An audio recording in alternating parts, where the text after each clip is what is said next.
Hello, everybody, and welcome to another episode of Sober Speak. At Sober Speak, you will find podcasts of men and women, a woman in this particular case, sharing their experience centered around the Alcoholics Anonymous 12 Steps of Recovery. My name is John M. I am an alcoholic, and I will be the host of this episode. Consider Sober Speak, if you will, your meeting between meetings. We don't really want to replace meetings, but we can supplement meetings. And I am sitting here with my new friend, Mary B. today. And Mary has brought something that she wants to read and that is special to her. So I'm going to let you read that, Mary. Thank you. Thank you for having me.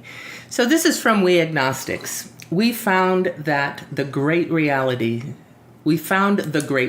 deep down within us. In the last analysis, it is only there that he may be found. It is so with us.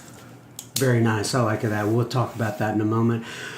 Keep in mind, we welcome all your comments here at Sober Speak. You can contact us in a couple of different ways if you'd like. You can go to soberspeak.com, the actual website, and click on the Contact Us tab, or you can email us directly at feedback@soberspeak.com. We not only welcome your feedback, but we highly encourage it. Keep in mind, the Sober Speak is self-supporting through our own contributions. We are not allied with any sect, denomination, politics, organization, or institution. We do not wish to engage in any controversy, neither endorse nor oppose any causes. Please remember, we do not speak for any 12-step community. We represent only ourselves. We are here to share our experience, strength, and hope with those who wish to come along for the ride. Take what you want and leave the rest at the curb. Thank you very much, Mary. So the first thing I want to ask you about it, well, actually, there's one more before that. Will you identify your sobriety date for people so they know? Absolutely. I've been sober since April 8th, 1985. April 8th, 1985. And so that would be 33 years? That's 33 Is that right? years. My I goodness. was 5. Yeah, okay. You were 5. Right. So you'd be 38 now. Right. Yes, well, that's great. Perfect.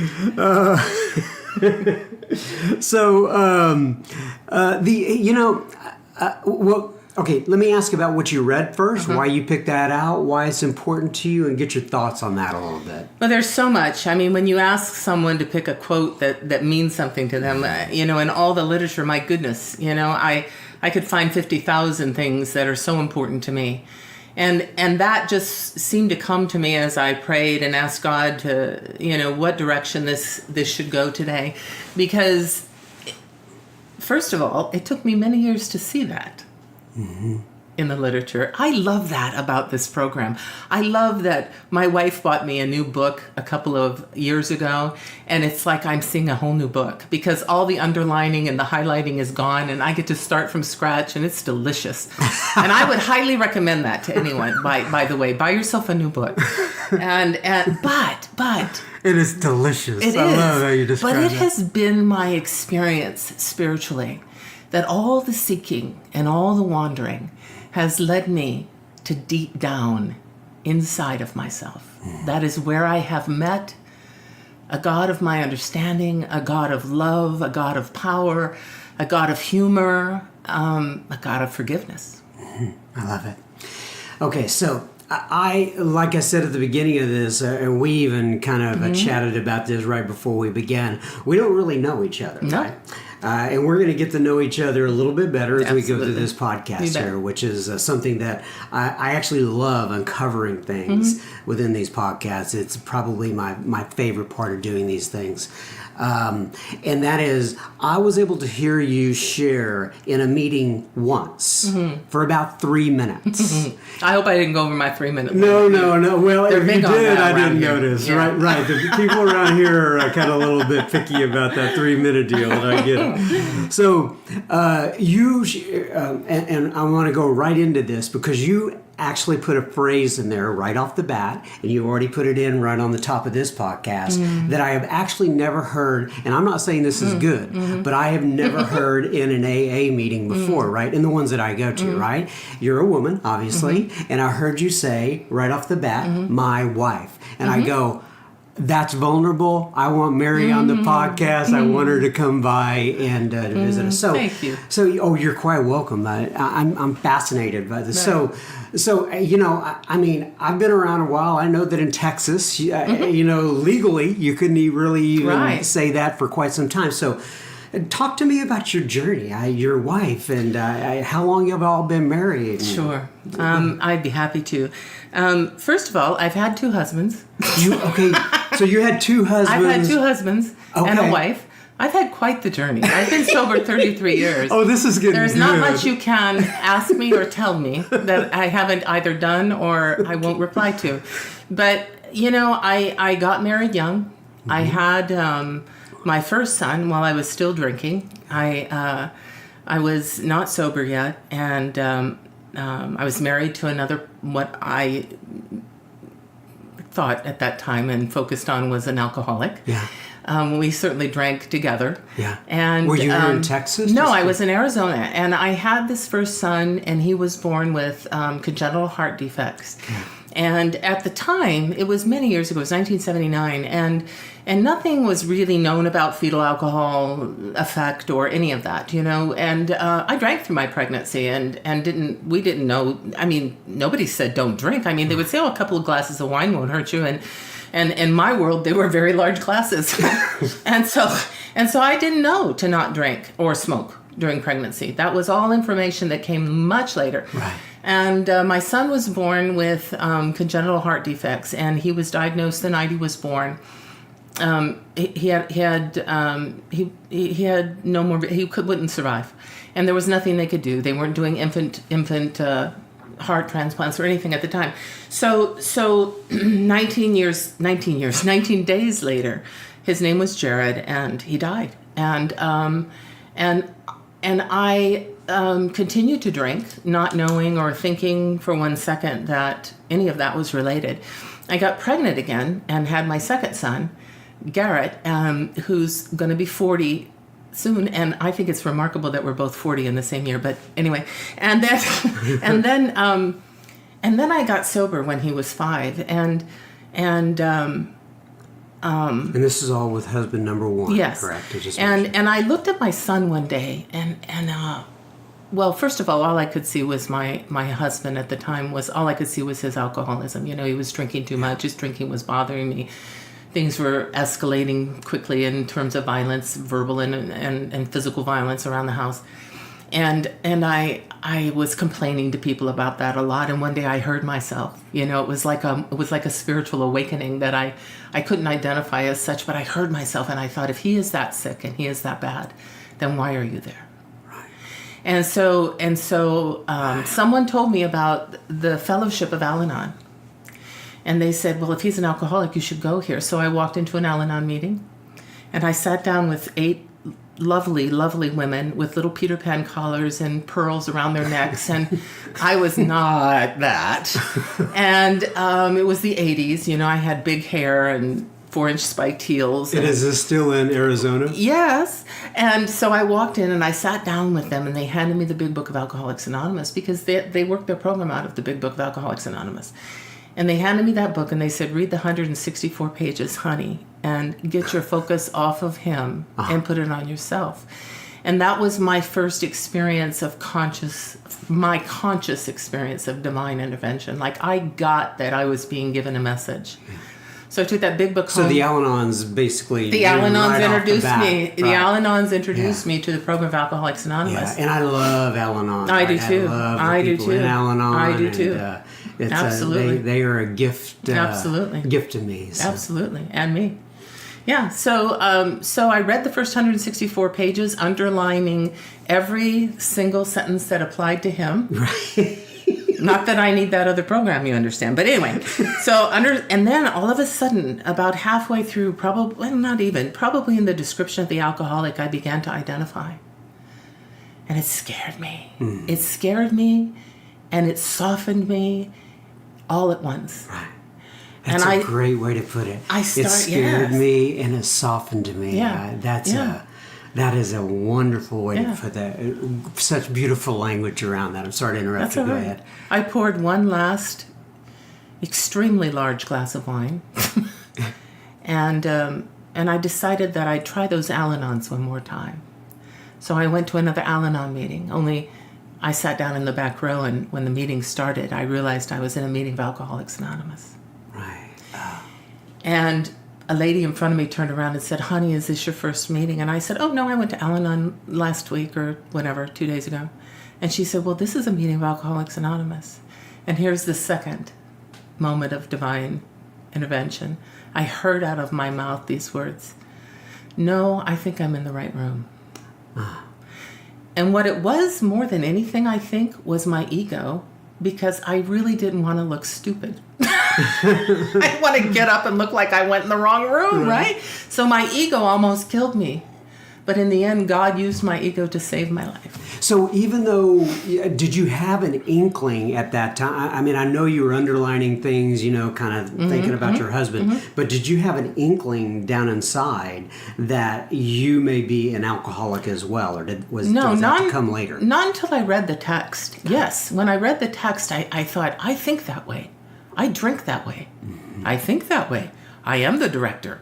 I am always angry. I am full of resentment. I am, I would roll in the morning. I would wake up, and if he was still breathing, I was really angry because that wasn't what I prayed for the night before. That's the alcohol. That's how alcoholism looks, right? Yeah, and that's how my alcoholism looked at the time. All right, so that was your first meeting, I guess. What do you remember from that first meeting? Was it eventful? Oh gosh, was it uneventful? I'll never forget my first meeting. I got sober in a group of individuals in Maryvale, Arizona, which is a suburb of Phoenix, and it was 1985, and it was old school AA, And this man shared... A lot of smoke in the room. Yes, a lot of smoke in the room. And this man... And we had people in AA then, like, they were called Injun Joe, like, totally... Right. We wouldn't be doing this politically incorrect. Wouldn't be lesbian Mary. It would be, but it would have been then. So there was another Mary in my home group, and they called her Old Mary, and they called me Young Mary. That didn't go over big. But anyway, there was Injun Joe and Black Wally, and, there were these names. And so there was Toledo Joe. And I'll never forget him, because he became he became one of my angels, one of my mentors, one of my guides through early sobriety. And he was an Irishman, and he was from Toledo, Ohio, and he knew Ebby, and he knew the old time, like he knew those guys. And he talked that night about living under a bridge with his socks his pants tucked in his socks so the rats wouldn't climb up his pant legs and bite him at night. And how in a cardboard box, that's where his alcoholism had taken him. And he was talking about that. But what he did was he talked about the transformation that happened in him when he drank alcohol, how that cardboard box became his palace. And he became indignant if people gave him crappy alcohol, right? Like, here's this guy living under a bridge going, "I'm not drinking that rot gut, bring me something good." And I want you to know that I had never lived under a bridge. I had never lost my home. I had never lost a marriage. I was desperately trying to lose it, but I hadn't lost it yet. Not through lack of trying. Right, but I totally understood alcoholism when he talked about that. How when that booze hit his throat and went down to his stomach, how everything changed. And that's what alcohol did for me. Right. It was an instant love affair. Right. So that was the first meeting with Injun Joe and such. All right, so let's go a little bit farther now. Sounds like you're hanging on to by a thread to the marriage. Right. How much longer? I'm assuming the marriage ended eventually. Oh, yeah. How much longer did that? When I went to Alcoholics Anonymous, we separated. And Garrett, I'll tell you one of the reasons that probably one of the things that God used more than anything for me to be motivated to get sober and stay sober. Was I looked at my son. And how old was he at this time? He was before I got sober. He turned 5 just a month after. Okay. A month before. And I remember looking at him thinking, he deserves one sober parent. And I can't do anything about his drinking. Right. But these people, like, I wanted what you had. I walked into a room full of people who were living life on life's terms. Now, I didn't understand that. I couldn't do that before then, but I understood that stuff was happening in their lives, and they were functioning, and they were laughing, and they were holding each other up. And I, honest to God, I sat in the back of the room thinking, God, I hope I drank enough. I hope they don't make me leave, you know? Right. And so I got sober, and we separated, and it eventually divorced about a year later. Okay, gotcha. So then, okay, now you're in sobriety, and so Garrett's 5 or 6 at this time. You're moving on in sobriety. Tell me about, I guess your first swim through the steps, what that meant through you. You know, maybe if a sponsor was involved, and what happened there. So I chose my sponsor because she was full of joy and full of love and full of laughter, and it had been forever since I'd heard the sound of my own laughter.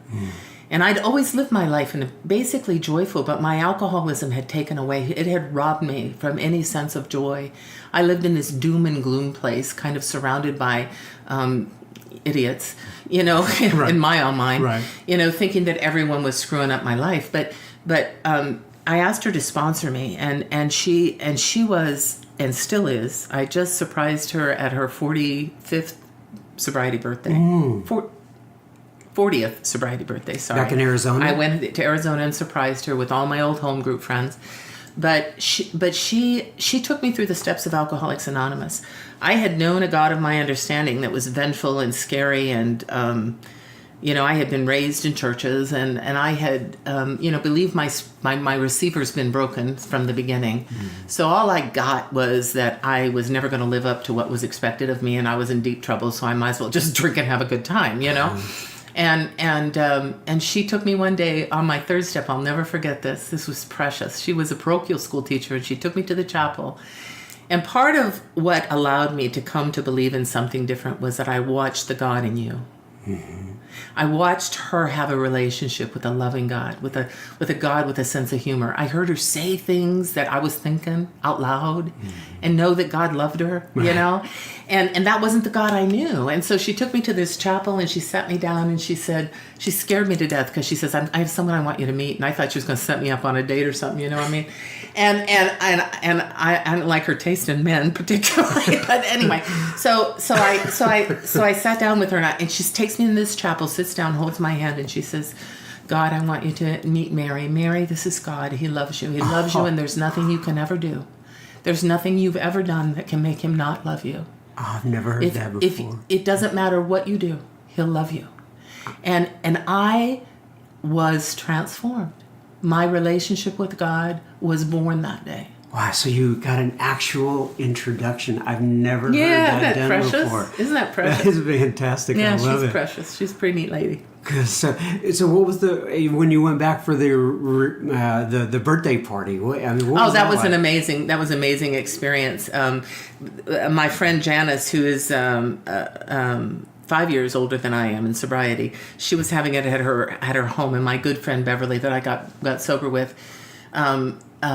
she knew I was coming and picked me up at the airport, and so we surprised everybody. Oh. And I was standing in the backyard when Janice walked out, and she just burst into tears. Oh. And then my first sponsor, she walked in the room, and she was hugging everybody, saying hello, hello, hello, hello. And she hugged me and said hello, and then she went to the next person and went, wait a minute, you know. and it was just the most. It was just, you know, it was like coming home. Like those people raised me. Yeah. Like they gave me they bared their souls to me. Right. And they drew me in, you know, and I believe that because they are who they are, I'm sober today. Good for you. Yeah.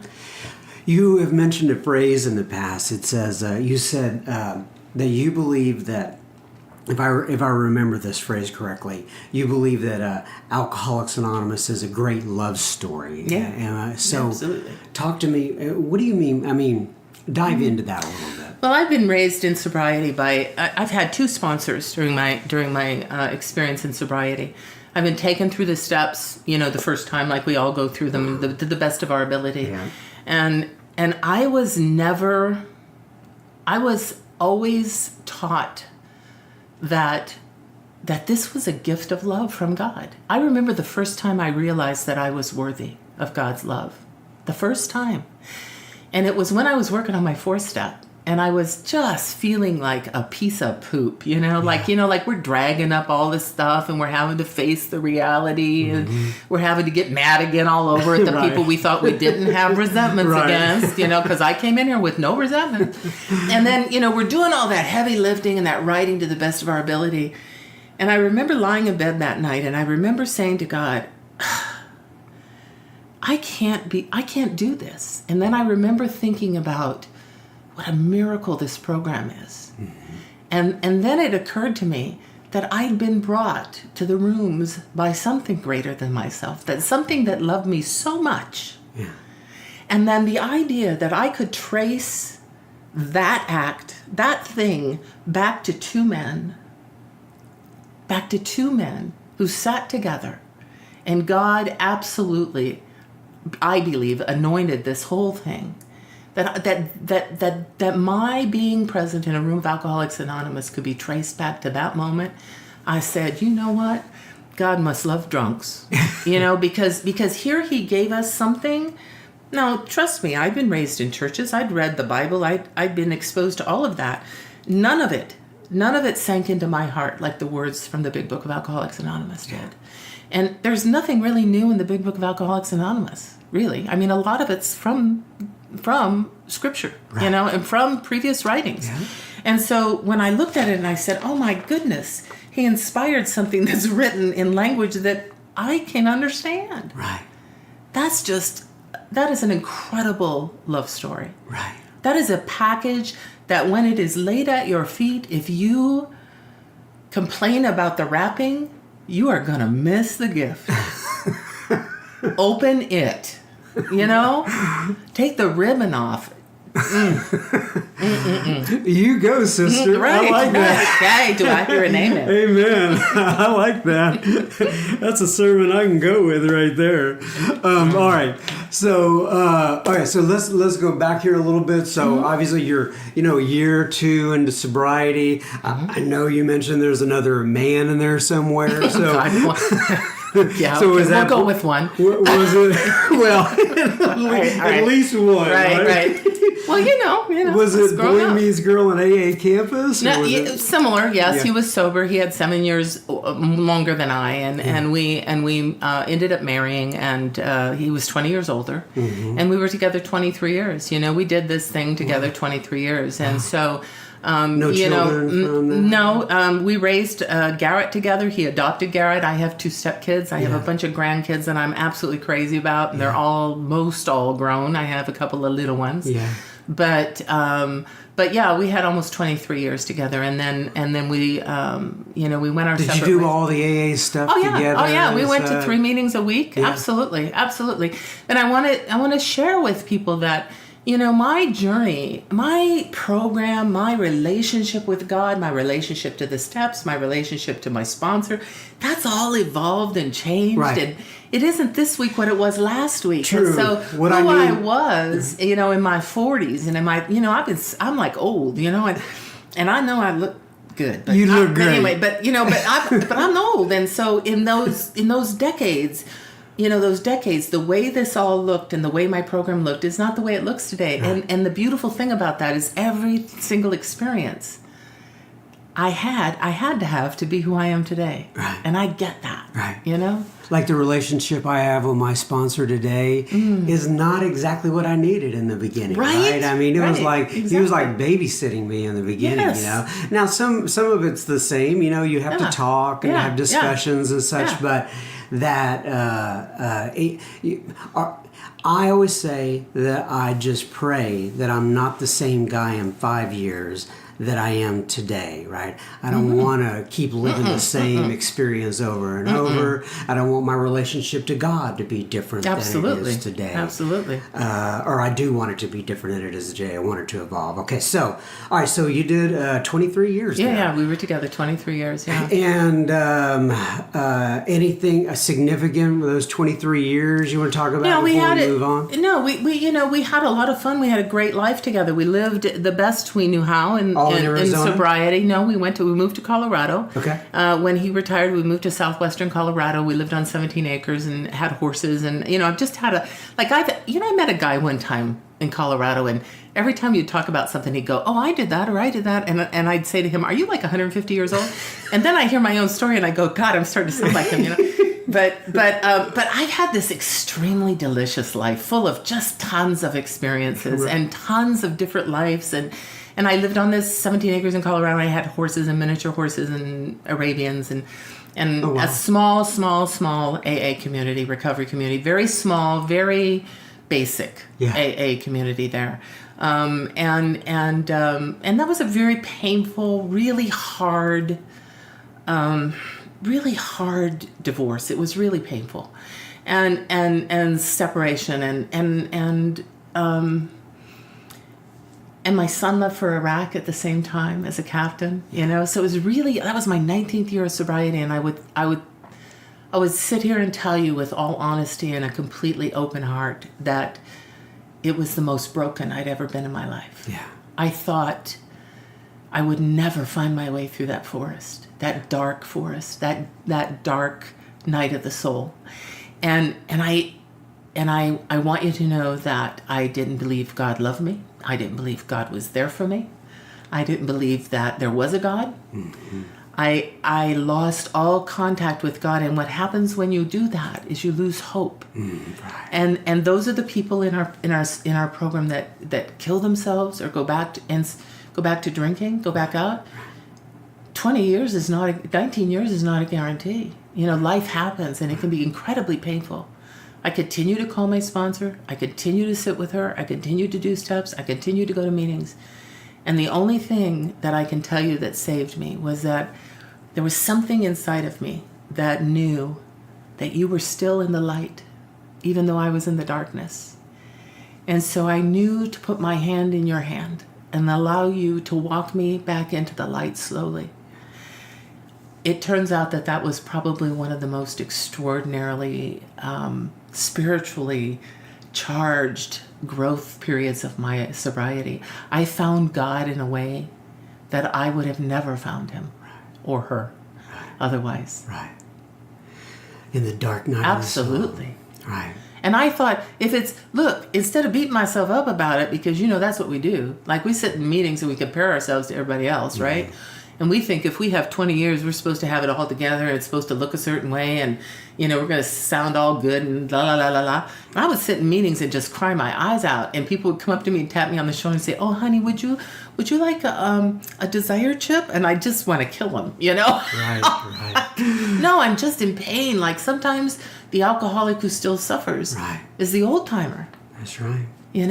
Yeah, and we have a tendency not to notice it in the old timers for whatever, or minimize it, or assume they're doing something wrong, or they're not doing something right. That's right. That's right. Yeah. When did you call your sponsor last? Right. Like 5 minutes ago. So here's the thing: we don't handle grief well. Mm-hmm. See, I don't handle emotion well. That's why I drank. Mm-hmm. I come to meetings because you give me tools you give me solutions other than alcohol. Right. Right. Yeah. Okay, so. So here, I'm just going to ask a question. Sure, right? Of course. So when you got out of that marriage, what was it? You that prompted it? Was it the ex-husband? When did you? There's some sort of bridge here that happened from you being married to a man to being married to a woman nowadays. Can you? I mean, right? You know what? Those bridges aren't that long. Anyway, so my divorce had nothing to do with my wife. First of all, the truth is, I don't think I'm alone in this. I think when we're younger, when we're really fortunate if we marry and we're able to grow together, right? Right. We're able to both go in the same direction and grow together. We agreed and did a dance. We both knew the dance steps to it, right? When you say we, you're talking about your my ex-husband. Yeah, we knew the dance and we knew it well, and I got to a point in my life where I began to see that it was very let me just say it. I just had a history of ending up in verbally abusive relationships. Gotcha. And thinking that was life, that was normal. That was all my work to do. Right. All my work to do. And when I did my work, it wasn't acceptable anymore. Right? Gotcha. And so only one of us did the work. Gotcha. And so for me and my relationship with God, for me, it was either I either had to go and continue to grow.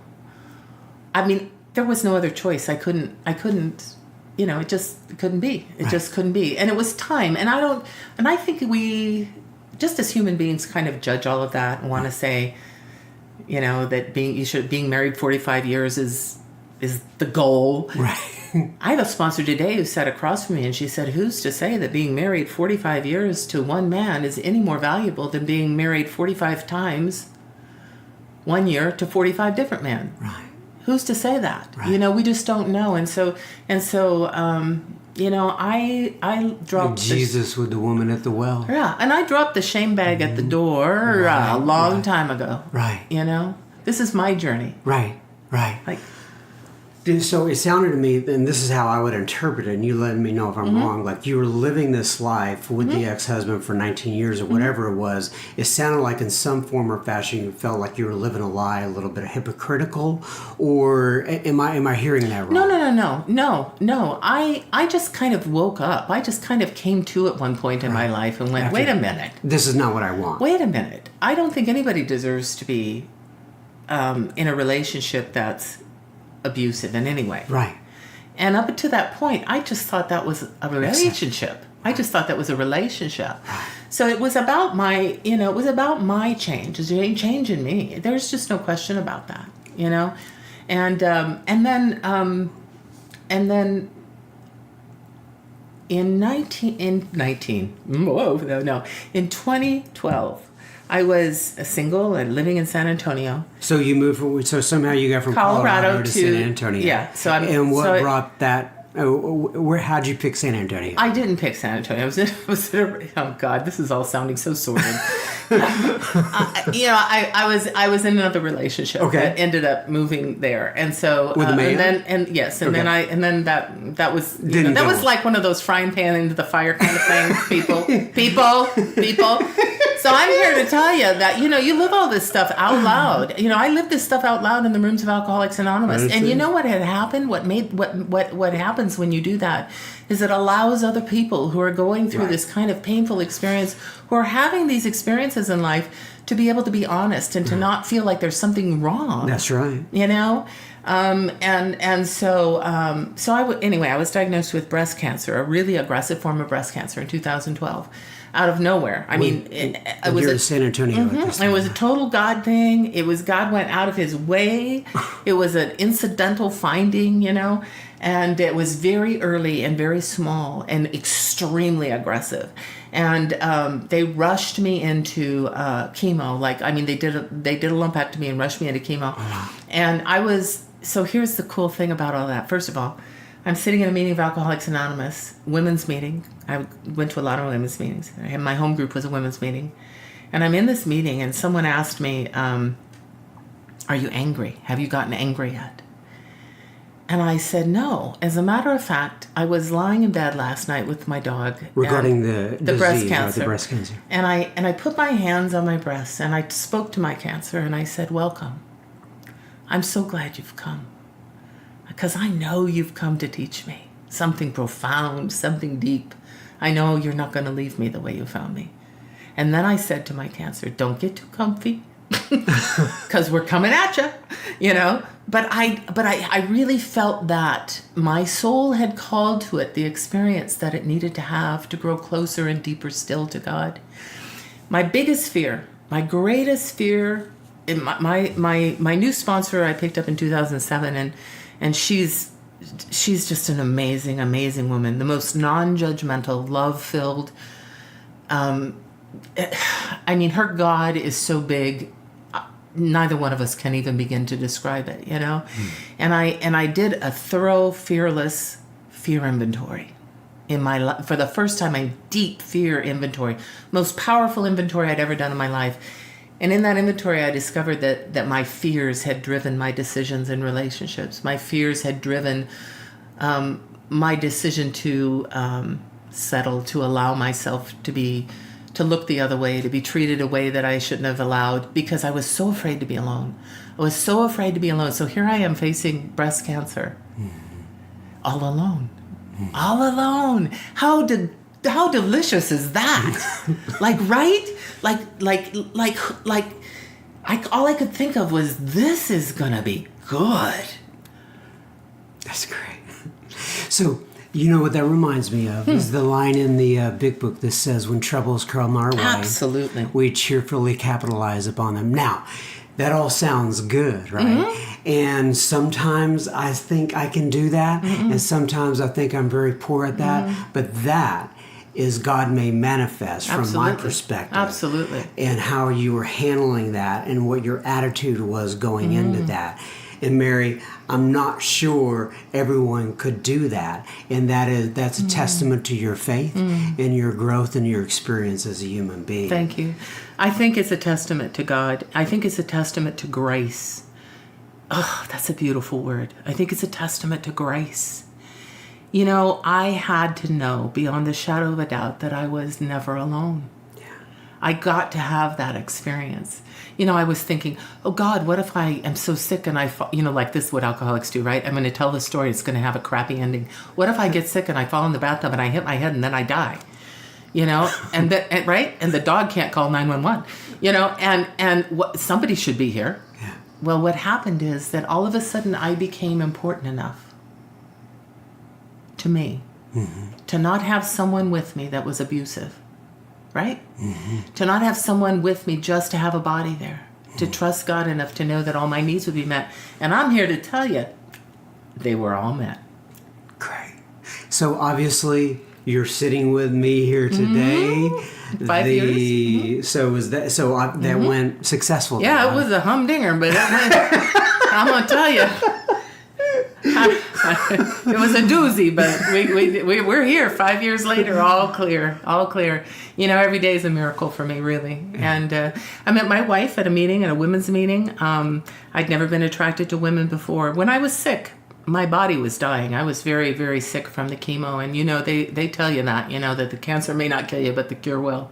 Yeah. And I got toxic from one of my medications, and they didn't know it early enough. And so I absolutely was very near death. And I was alone at night, and I was laying in bed meditating and praying.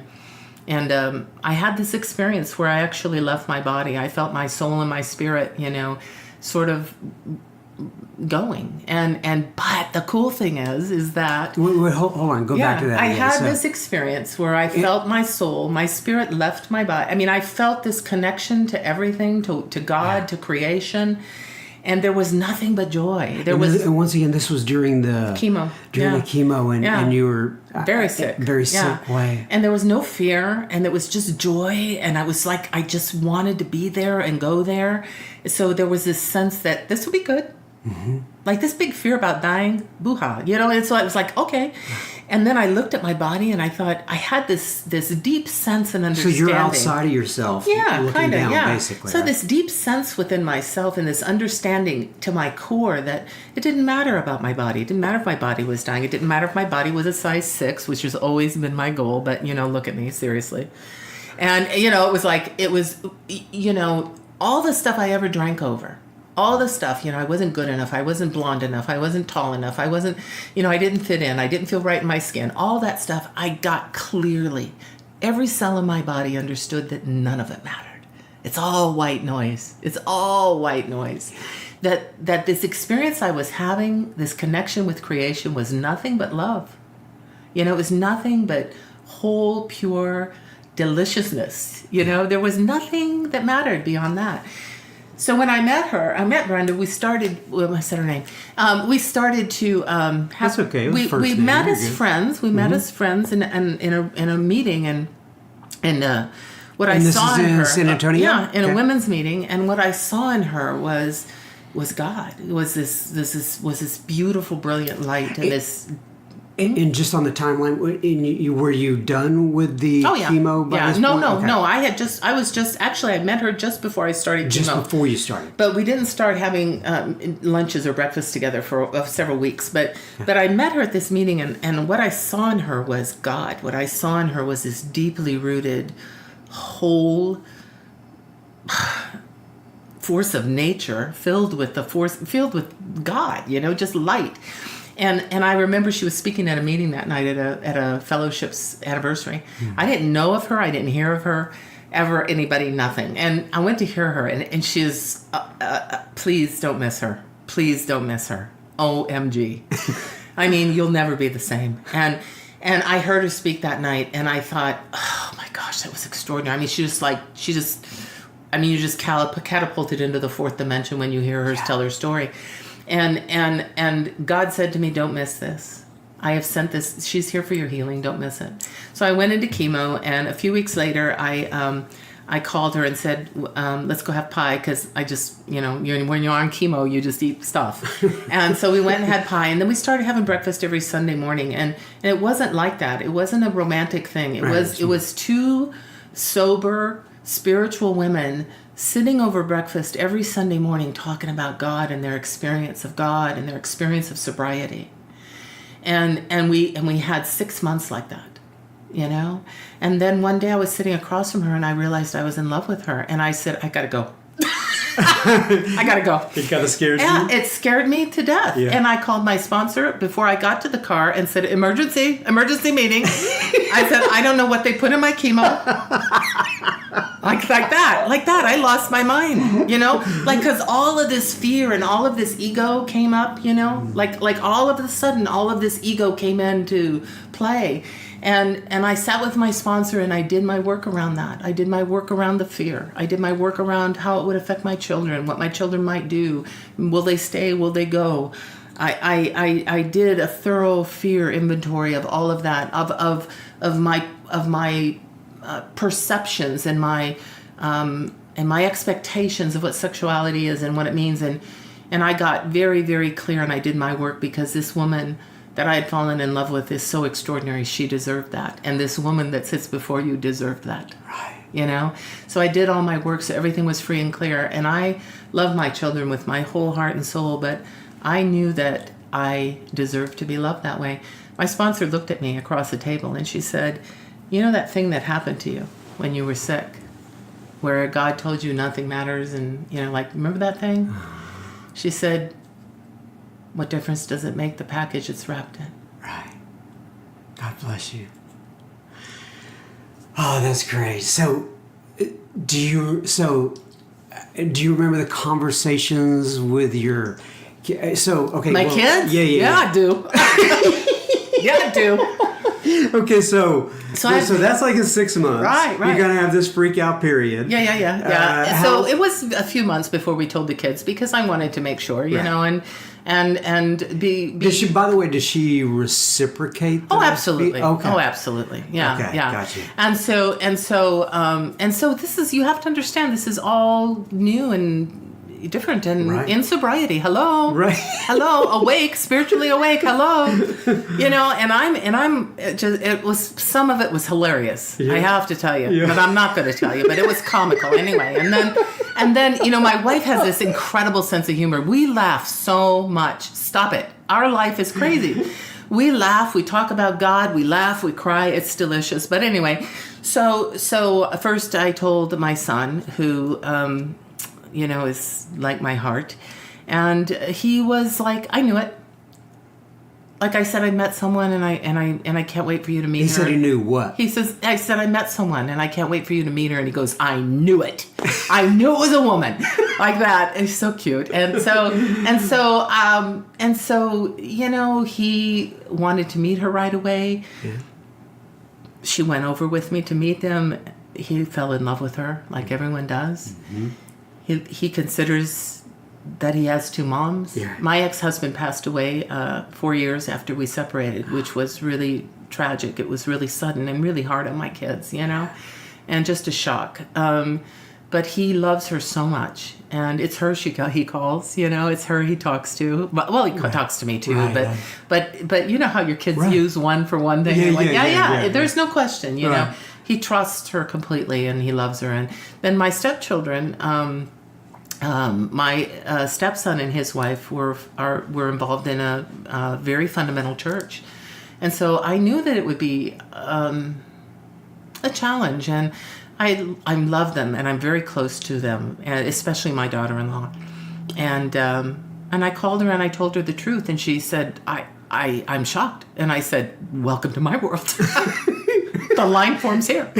And like she, I said, honey, take your time.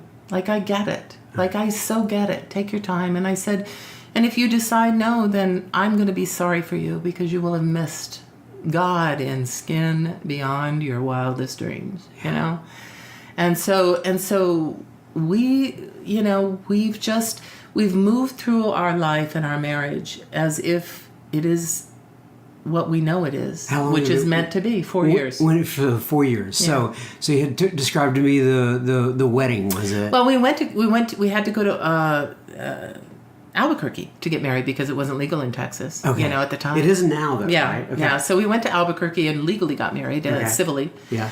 And then in June we had a wedding with Like a reception reception. with the family Right. and stuff. So her family could be there, and all the little great nieces and nephews, and we just had a ball. She's Hispanic and she's Latina, so we had this great big. It was a blast. All the babies were dancing and the music was going, and it was a completely sober event, and it was facilitated by a friend of ours, and there wasn't a dry eye in the house. It was just beautiful. So how did you make it from San Antonio up here to our area? Well, a few. And for those of you listening throughout the continent, or we get people listening. I've got like it's 28 countries now, right? Yeah. So not everyone's going to know this area, Right. Mary was talking about being in San Antonio, Texas, which is down in the central part of Texas, and now she is up in the Dallas, Texas area. So now you have come up here. Right. So how'd you make it up here? Well, Brenda and I both work a strong program, and we both work with our sponsors all the time, and we're active in the steps and active in the program of Alcoholics Anonymous and in our home groups, and both of us had come to the conclusion quite simultaneously, which was a God thing, that our time was just done in San Antonio. We just sort of felt like we were done. And moving used to just rack. I mean, I grew up in Arizona, and I just thought I would grow up, live my whole life, and die there. Right. And what I found about moving is that it's a little difficult and a little unnerving at the beginning, but it is an extraordinary experience because it forces me out of my comfort zone, and I get to meet new people, and I get to hear different perspective of our literature, of sobriety, of the journey, and I get to go to different meetings, finding the one that works for me and the groups that fit with me and the ones that I want to be, And so even though part of that is a little hard, it's also really, really growth, and Right. it causes a growth Right. spurt, So she hadn't taught for 10 years, and she said to me, I want to go back to teaching, and I said, all right, let's go. Let's go. Like, that's the way we are. I trust God, and so let's go. And so she did one interview. She got a teaching job. And I went and bought her a lunch pail. Hello, and that was it. And the next thing I know, I'm calling the moving van, and we're here in McKinney, and I love it here. First of all, it's a lot less humid. Yeah. Right. Yeah. Right. And you can only do that Riverwalk thing when but the cool thing about being sober, there's a million wonderful things about this journey, is that I'm never alone, and I'm always with friends, and I walk into a room of Alcoholics Anonymous. It's up to me to let you know who I am. Mm-hmm. And I have to trust God enough to allow that to happen. You're not going to hurt me. There's nothing you can do, really. Right. There's nothing you can do. Mm-mm. You could not like me. Mm-hmm. You could put me on your 4-step. Yeah. That probably happens a lot. There's probably people writing right now as we speak. So that's how we got here. And she's teaching, And it's wonderful, you know. I'm glad you're here. Yeah, me glad too. you're here. Me too. Thank you. Okay, so we're going to do one thing here. I'm going to have you spin the wheel. Okay, this is called the topic wheel. As you can see, that there's 12 steps. What you need to do is move the mouse right there. Click on play. See play right there? And we get to pick out a topic. What's it going to be? Oh, it's a step. It's a step. Step 10. There's a topic wheel and a step wheel. All right, so you get to give your thoughts on step 10. I'm going to share with you this wonderful thing that my sponsor has done with me. So she's we all know there's lots of ways to do the 10th step. You know, the spot check inventory, the inventory at the end of the day, the oops, I didn't mean to say that. I hope I didn't hurt you, you know, that kind of stuff. And by the way, let me go ahead and say this. For those of you listening out there who may not know this off the top of your head, step 10 is continue to take inventory, and when we were wrong, promptly admit it. Right. So this is a thing that keeps us current. This is a thing that keeps me current in my life, within my spiritual connection with God. So I think the other steps are in place to clear the path, to clear the runway, right? Between me and God, so that I can now have a relationship with God. This is the thing that keeps that going and keeps clearing that away. So I've learned something from my sponsor, my new sponsor, and in the last few years. And so doing a 10th step, sometimes I'll sit with sponsees and they'll be looking at me going, oh, you know how you get all tangled up, and like you're just mad, and you're just sure they're wrong, and you know, like la la la la la, and you can sit right, you can never figure out what your part in is because they are wronger, you know, and so she would sit across from me, and we would do steps 1 through 10 together on a piece of paper, you know. So this is what I do when there's an issue. I sit down with a piece of paper and I go, so I'm mad at so-and-so because blah, blah, blah. How is this showing up? What am I powerless over in this situation? You know, how is this unmanageable to me? And then the second step, you know, so if God were to restore me to sanity over this, how would I feel rather than how I'm feeling right now? Like I write down how I'm feeling right now. I'm angry. I don't have any peace. I'm resentful. I'm full of fear. La, la, la, la. So then we do the third step. You know, then we say, okay, am I willing to give it to God? Yes, I'm willing to ask God into this and give it to God. Then the fourth step. So we do those things, and I get to identify in that fourth step my part in this. I don't always want to. And sometimes I'm going to tell you, at 33 years sober, I need someone to sit across from me and say, this is your part. Right.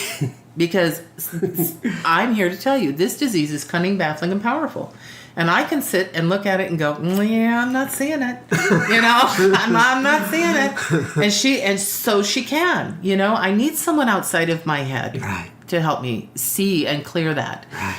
And then it's amazing that the stories we lock onto in our head to justify our own inconsistencies. Absolutely. And for someone to sit across from me saying, how are you being manipulative? Oh, wait, what? What? Manipulate? Oh. And you know, and so then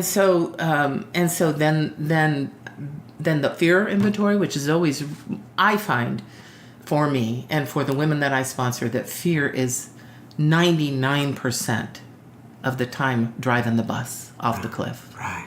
So the fear inventory is about, what is the fear? Right. Where did it come from? So where did I learn that if I was alone, I would die? Right. And if that's the lie, what's the truth? Right. And when I'm believing the lie, who's my reliance on? And when I believe the truth, who do I rely on? So I've sat with women, and I've had the experience myself, like this, the light bulb goes on. Well, I was relying on someone else for something, for my sense of well-being or for my, you know, whatever. And my reliance needs to be on God. Right. And it goes from that panic state to that peace just that fast. Yeah. You know? And then, you know, we work through the 7th step. You know, we identified those character defects. We turn them over. And so that's the process I do. The 8th step, who have I wronged? How have I wronged them? And the 9th step, who do I know an amends to? And how quickly can I get that done so I can get on with my life? Right. Yeah. Perfect.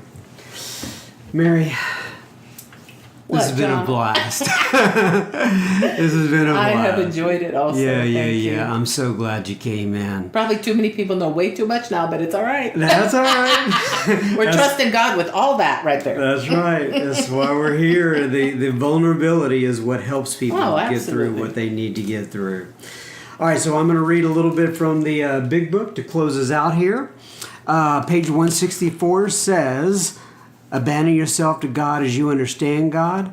Admit your faults to Him and to your fellows. Clear away the wreckage of your past. Give freely of what you find and join us. We shall be with you in the fellowship of the Spirit, and you will surely meet some of us as you trudge the road of happy destiny. May God bless you and keep you until then. Keep coming back. It works if you work it. Absolutely. One more time, Mary, thank you so much for coming in here and sitting at the mic for the podcast. My joy. Thank you, John. You're welcome.